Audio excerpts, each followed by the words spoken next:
교재 39페이지 보겠습니다. 바울은 이웃을 대하는 그리스도인의 자세에 대해서 언급하고 있습니다. 삶의 모든 관계에서 가장 중요한 것은 사랑이며 남을 사랑하는 것이 율법의 완성입니다. 또한 이웃을 자신과 같이 사랑하는 것이 십계명의 말씀을 실천하는 것임을 증거합니다. 바울은 이어서 종말의 시대를 살아가는 그리스도인의 자세에 대해 언급합니다. 먼저 구원의 때가 임박함을 인식하고 어둠의 일을 벗어버리는 마음가짐이 중요합니다. 이를 위해 빛의 갑옷을 입을 수 있도록 단정히 하고 방탕하거나 술 취하지 아니하고 음란과 다툼, 시기와 정욕을 버리고 예수 그리스도로 옷 입을 수 있어야 합니다. 로마서 우리가 계속 보고 있는데 12장부터는 어떻게 살아야 하는가, 복음을 아는 사람으로 그리스도인들이 어떻게 살아야 하는가에 대한 내용이 12장부터라고 말씀드렸습니다. 어제 13장 앞부분은 우리가 위정자들, 국가의 백성으로 국가의 위정자들을 어떻게 대해야 되는가에 대해서 말씀을 나누었습니다. 오늘은 우리가 더불어 살아가는데 이웃 사람들을 어떻게 바라보아야 하는가. 혼자 살 수가 없죠. 하나님 믿는 사람도 있고 하나님 믿지 않는 사람도 있는데 더불어 살아가는 우리 주위에 있는 이웃들을 기본적으로 어떻게 바라보고 어떻게 이해하고 어떻게 살아야 하는가, 이웃에 대한 중요한 삶의 지침이 나와 있습니다. 자, 먼저 8절 말씀 한번 보지요. 자, 8절 함께 읽어봅니다. 시작. 피차 사랑의 빛 외에는 아무에게든지 아무 빚도 지지 말라. 남을 사랑하는 자는 율법을 다 이루었느니라. 아멘. 오늘 본문의 첫 번째 교훈입니다. 이웃은 사랑의 대상이다 하는 겁니다. 이웃은 사랑의 대상이다. 이웃을 사랑해야 한다.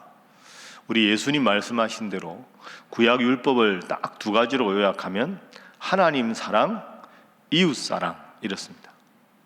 여러분, 이웃은 사랑해야 되는 대상이다. 이거 우리가 다 아는 내용이라서 아주 쉬운 것 같지만 그렇게 평면적으로 생각할 게 아닙니다. 자, 예를 들어서 사람이 어떻게 살아야 되느냐 이렇게 묻는다면 성경에 보면 하나님은 창세기 1장에서 인간에게 복을 주시며 가라사대 생육하고 번성하여 땅에 충만하라, 땅을 정복하라, 땅을 다스리라 이렇게 말씀하셨습니다. 그러니까 우리가 세상에서 어떻게 살아야 되느냐, 복받을 사람은 복받고 벌받을 사람은 벌받고 뭐 그냥 행복하게 사는 사람 팔자고, 불행하게 사는 사람은 그것도 팔자고, 그게 아닙니다. 성경에서 우리가 어떻게 살아야 되는가에 대한 정답은 복받고 살아야 한다가 정답입니다. 그게 창세기 1장이거든요. 그러니까 우리가 신앙생활할 때 하나님은 우리가 행복하게 살도록 창조하셨는데 내가 지금 행복하지 않다. 그러면 정답에서 벗어난 거 아닙니까? 그럼 어떻게 하면 내가 하나님 주신 복을 누리며 행복하게 살까? 이게 우리 관심이 돼야 됩니다. 무슨 뜻이냐? 이렇게 살아도 되고 저렇게 살아도 되는 게 아닙니다. 창조 원리는 복받고 행복하게 사는 게 정답이거든요. 그렇게 못 살면 뭐가 문제인지를 돌이켜봐야지 이렇게 살 수도 있는 거다, 이게 아닙니다. 그럼 여러분 자녀들도 자꾸 불행한 삶을 사는데 야, 너 이래 살아 되겠냐? 어머니, 인생이 어차피 자기 선택인데 이렇게 말하면 그거 아니다. 정답은 행복하게 사는 게 정답이야 라고 말해주는 게 정확한 거 아닙니까? 등산을 하는데 목표가 되는 산을 정하지 않고 등산하면 무슨 소용이 있습니까? 아무런 성취감이 없는 것과 같습니다. 그런 맥락에서 보면 우리가 더불어 살아가는데 이웃 사람들을 어떻게 바라봐야 되는가? 나한테 잘하는 사람은 잘 지내고 나한테 잘 못하는 사람은 안 보고, 미운 사람은 밉다고 하고 좋은 사람 좋다고 하고, 그거 아닙니까? 그게 아닙니다. 오늘 본문 8절, 사랑의 빛 외에는 아무 빛도 지지 말라. 이웃은 사랑의 대상이다. 이게 정답입니다. 그럼 우리가 다른 사람들을 사랑해야 되는 거죠. 사랑해야 되는데 그 사람이 지금 심각한 죄를 지었다. 그러면 잘못을 지적해서 바른 사람으로 돌이키게 하는 게 사랑의 표시이기 때문에 지적해야 되는 겁니다. 그러니까 하나님 앞에 나는 복받게 창조되었고 이웃은 사랑해야 한다. 갑자기 빚이라는 단어가 나왔죠. 사랑의 빚 외에는 지지 말라. 어제 말씀 보십시오. 자, 6절 말씀에 보면 세금 바치는 문제가 나오죠. 만약에 위정자들이 하나님 보시기에 정의롭게 행한다면 6절 조세를 바치는 것 당연히 바쳐야 한다. 하나님 믿는 사람 세금을 바쳐라. 국가가 나치와 같은 히틀러 같은 그런 독재자가 아니고 별 무리 없이 정정당당하게 공정하게 나라를 다스린다면 6절 조세를 바치는 것 항상 힘쓰라. 열심히 세금을 투명하게 정직하게 바쳐라. 7절 조세를 받을 자에게 조세를 바치고 관세를 받을 자에게 관세를 바쳐라. 이게 맞는 거 아닙니까? 예수 믿는 사람이 세금을 정확하게 내야지요. 교회도 성도도 마찬가지입니다. 마찬가지로 국가에 대해서는 내야 될 조세를 정확하게 내고 이웃에 대해서는 사랑만 주라. 이게 8절입니다. 그래서 6절, 7절이 8절하고 연결되는 거죠. 사랑의 빚 외에는 아무 빚도 지지 말라. 그러니까 이웃과 금전 거래하고 고리대금을 해서 취하고 막 돈 못 갚는다고 윽박 지르고 그러지 말아라. 이웃은 사랑의 관계다. 그러니까 돈 관계, 경제적인 관계 이전에 사랑의 마음. 바울이 이렇게 말하는 이유가 뭘까요? 하나님은 죄로 죽을 수밖에 없는 우리를 아무런 대가 없이 그저 사랑해 주셨다. 그 사랑을 마음에 품었으면 다른 사람들을 향해서 그 사랑을 실천하라. 이런 뜻입니다. 여러분, 오늘 이 말씀 꼭 기억하셔서 여러분의 기도가 필요한 성도, 여러분의 사랑이 필요한 성도, 여러분의 관심이 필요한 성도에게 사랑합니다, 축복합니다 하고 이 연말 잘 보내는 여러분 되시기를 주님 이름으로 축복합니다. 어떻게 하면 이웃을 사랑할 수 있느냐? 이 질문이 나오겠죠. 자, 9절 말씀, 10절 말씀 우리 2절 함께 읽어봅니다. 시작. 간음하지 말라, 살인하지 말라, 도둑질하지 말라, 탐내지 말라 한 것과 그 외 다른 계명이 있을지라도 내 이웃을 내 자신과 같이 사랑하라 하신 그 말씀 가운데 다 들었느니라. 사랑은 이웃에게 악을 행하지 아니하나니 그러므로 사랑은 율법의 완성이니라. 아멘. 오늘 본문의 두 번째 교훈은 이웃사랑의 원천은 하나님 사랑이다 하는 겁니다. 이웃사랑의 원천은 하나님 사랑이다. 9절 말씀 보십시오. 간음하지 않는 것, 살인하지 않는 것, 도둑질하지 않고 탐내지 않는 것, 이게 이웃사랑이다. 이게 이제 바울의 입장인데 더 중요한 게 있습니다. 그럼 내가 살인 안 했으니까 이웃 사랑하는 거지. 내가 다른 이웃의 것을 도둑질하지 않았으니까 사랑하는 거지. 그게 아니다. 9절 뒤에 보십시오. 내 이웃을 내 자신과 같이 사랑하라 하신 그 말씀 가운데 다 들어있다. 이웃을 사랑하는 마음이 있으면 그 결과로 간음도 안 하고 탐내지도 않고 도둑질하지 않은 거지. 사랑의 마음 쏙 빼고 겉으로 내가 도둑질 안 했으니 나는 사랑이 넘치는 사람, 내가 탐내지 않았으니 이웃을 사랑하는 사람, 그렇게 생각해서는 안 된다. 사랑의 마음이 있으면 겉으로 그런 행동을 안 하게 된다. 어떻게 내 마음에 사랑이 가득하냐? 내 사랑이 이만큼일 때도 있고 이만큼일 때도 있고, 내 사랑이 이만큼인데 사랑을 받을 사람이 이만큼의 사랑을 요구하면 내가 사랑을 줄 수가 없지요. 그러니 바울은 전체적인 맥락상 하나님은 나를 깊이 사랑하셨다. 그 사랑을 우리가 받아야 이런 계명을 잘 지킬 수가 있다. 이게 로마서 전체의 흐름입니다. 자주 제가 드는 비유로 우리가 수도 꼭지를 열면 물이 나오지 않습니까? 관이 생수의 근원과 연결되어 있는 거죠. 이 물이 먹을 수 있는 물이지만 한 잔 먹고 나면 이 물은 컵은 비어 있습니다. 목말라도 소용이 없죠. 물이 들어있지 않으면. 우리 마음의 사랑도 마찬가지입니다. 저나 여러분이나 사랑하고 싶은데 사랑의 양이 한 컵의 물처럼 딱 제한적입니다. 끝없이 하나님이 나를 얼마나 사랑하시는가 하는 생수의 근원이 내 속에 끊임없이 사랑에 공급되어야 그 사랑으로 사랑할 수 있는 거지, 내 속에 있는 한 컵의 물로만 사랑하기에는 제한이 있을 수밖에 없는 거죠. 여러분, 이게 모든 우리 신앙생활의 근본 원리 아니겠습니까? 새해에 송구 영신 예배 드릴 때 어떤 기도 제목을 지금 준비하고 계십니까? 새해는 뭘로 기도할까? 제가 한 가지 제목 드리겠습니다. 이거 도전 과제로 삼으셔서 하십시오. 쓰실 거 없습니다. 다 아는 내용입니다. 제가 늘 강조하는 내용. 하나님, 새벽기도 개건하게 하여 주옵소서. 아멘 소리가 이래가지고 되겠습니까? 새벽기도 개건하게 하여 주옵소서. 이거 평생 기도 제목으로 하십시오. 평생 하나님 부르실 때까지 건강해서 임마누엘 찬양대 잘 하게 하여 주옵소서. 새벽기도 잘 나오게 하여 주옵소서. 여러분, 이게 여러분 살아가는 비결입니다. 제가 말씀드렸죠. 이 한 컵의 물 다 마시면 물이 없잖아요. 여러분, 어떻게 이 거친 세상에서 죄 짓지 않고 하나님 뜻대로 살겠습니까? 날씨가 추워도 하나님 앞에 나오고 하루의 첫 시간을 하나님 앞에 드린다는 게 얼마나 중요합니까? 많은 분들이 저한테 배워한 목사님 목회 철학이 뭡니까?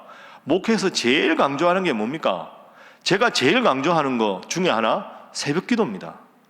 저는 새벽기도가 너무 좋거든요. 제가 어릴 때 어떻게 자랐는지 말씀드렸잖아요.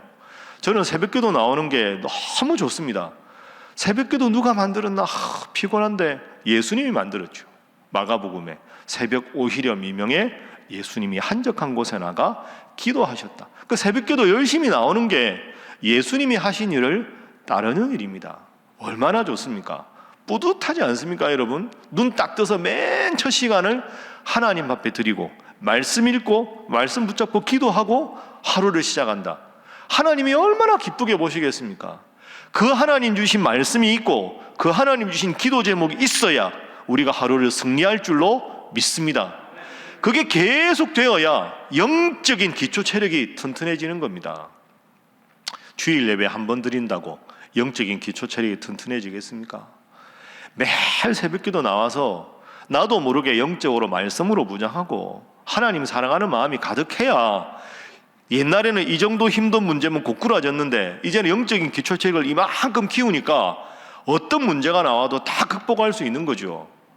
파도가 아무리 높게 쳐도 제방을 높이 쌓으면 파도는 못 넘어오는 겁니다. 제방이 있어도 제방이 낮으면 파도가 치면, 폭풍이 치면 침수가 되는 거죠. 우리가 인생에 시험이 있고 없고가 중요한 게 아니라 시험을 압도할 수 있는 우리의 믿음이 중요한 줄로 믿습니다. 그런 여러분, 새 기도 제목 쓰십시오. 평생 새벽기도. 2023년 새벽기도 개건할 수 있는 건강도 주시고 영적인 기초 체력을 튼튼하게 하여 주시옵소서. 그렇게 하면 하나님 여러분에게 새해에도 큰 복을 주실 줄로 믿습니다. 8장 전체부터 전체 말씀이다. 로마서가 그런 말씀이다. 이웃사랑의 원천은 하나님 사랑이다. 내가 오늘 살아가는 원천도 하나님의 은혜다. 내가 오늘 살아가야 되는 삶의 판단의 기준도 하나님 주신 새벽의 말씀이다. 붙잡고 승리하는 하루하루 복된 인생 되시기를 주님 이름으로 축복합니다. 자, 마지막 11절 이하의 말씀입니다. 자, 11절 말씀 함께 읽어봅니다. 시작. 또한 너희가 이 시기를 알거니와 자다가 깰 때가 벌써 되었으니 이는 이제 우리의 구원이 처음 믿을 때보다 가까웠음이라. 아멘. 한번 따라해 보시죠. 자다가 깰 때가 벌써 되었으니. 깨어라 이런 말은 아닙니까?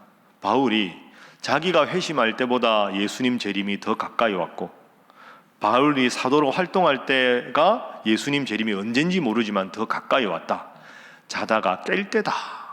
새벽기도 나오다가 안 나오는 분 있으면 여러분 가서 자다가 깰 때다. 오늘 이 말씀 이제는 깨십시오. 다음 주 특별 새벽기도 하는데 이제는 깨어나십시오. 그렇게 여러분 이야기하십시오. 이게 따라합니다. 종말론적인 삶.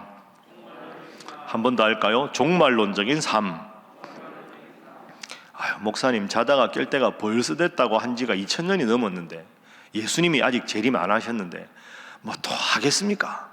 내 살아있을 때는 안 할 것 같은데. 그 여러분 생각입니다. 도적같이 오신다 그랬는데 언제 오실지 모르지 않습니까? 그러니까 종말적인 삶은 종말에 딱 임박해서만 내가 회심하고 구원받아야 되겠다. 이게 종말적인 삶입니다. 그거 잘못된 겁니다. 우리가 언제 예수님 종말할지 심판하실지 모르지 않습니까? 종말론적인 삶은 오늘 주님께서 오셔도 아멘, 내일 오셔도 아멘, 10년 후에 오셔도 아멘, 언제 오시는 그 관계없이 나는 오늘도 새벽기도 나오고 오늘도 말씀 읽고 무장하고 살아가겠습니다. 오늘이 끝이 언제가 되더라도, 언제 주님 오시더라도 부끄럽지 않은 신앙생활을 하겠습니다. 때가 아니라 내 삶의 태도에 집중하는 것이 종말론적인 삶이고, 때에만 신경 쓰는 게 종말적인 삶입니다. 종말적인 삶은 잘못된 거죠. 왜? 때가 언젠지는 우리가 모르는 일입니다. 그러니 우리는 항상 깨어 기도해야 한다. 12절부터 보십시오. 밤이 깊고 낮이 가까이 왔다. 그러므로 우리가 어둠의 일을 벗고 빛의 갑옷을 입자. 구체적으로 낮에와 같이 단정하게 행하고 방탕하거나 술 취하지 말고 음란하거나 호색하지 말고 다투거나 시기하지 말고 오직 주 예수 그리스도로 옷 입고 육신의 일을 도모하지 말자. 세 번째 기도 제목입니다. 종말론적인 삶을 살게 하소서. 종말론적인 삶을 살게 하소서. 주님이 언제 오셔도 준비된 성도의 자세가 종말론적인 삶입니다. 아이고, 목사님 어떻게 하면 종말론적인 삶을 살 수 있습니까? 제가 정답을 일러드렸습니다. 새벽기도 오시면 됩니다. 새벽기도 왔다고 다 된다 이게 아니고요. 여러분, 특별 새벽기도 하면 평소보다 성도들이 많이 옵니다. 특별 새벽기도 끝나면 또 돌아갑니다. 왜 그럴까요? 귀한 건 집이 멀고 피곤한데도 열심히 나오는 분들 복된 일이지요. 그런데 이게 매일 습관으로 되는 게 쉽지가 않습니다. 새벽기도 나오려면 새벽형 인간으로 체질을 바꾸시고 시간을 바꾸셔야 됩니다.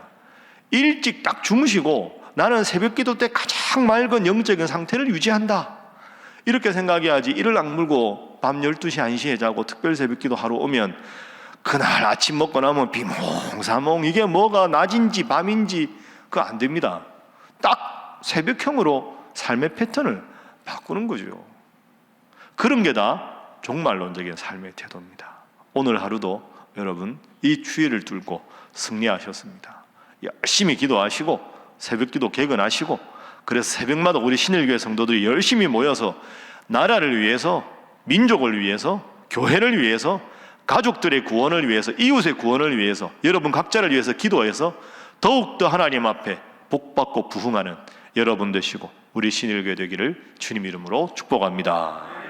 기도하겠습니다. 하나님, 우리가 이웃 사람들과 함께, 동료들과 함께 살아갑니다.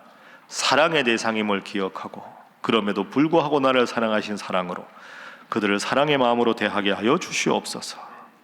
내 힘으로 내 능력으로 사랑하기 힘듭니다. 주님께서 나를 얼마나 사랑하시는지 그 사랑을 깊이 느끼고 그 사랑의 힘으로 사랑하며 살게 하여 주시옵소서. 믿음 생활 이 정도면 되었다 선줄로 생각지 말게 하시고 날마다 근신하여 깨어 하나님 앞에 온전히 바로 서는 믿음 생활, 종말론적인 신앙생활하는 성도 되게 하여 주시고 우리 신일교회 되게 하시고 연말과 연시 되게 하여 주시옵소서. 함께 기도합니다. 주여 믿습니다. 주여 믿습니다. 주여 믿습니다.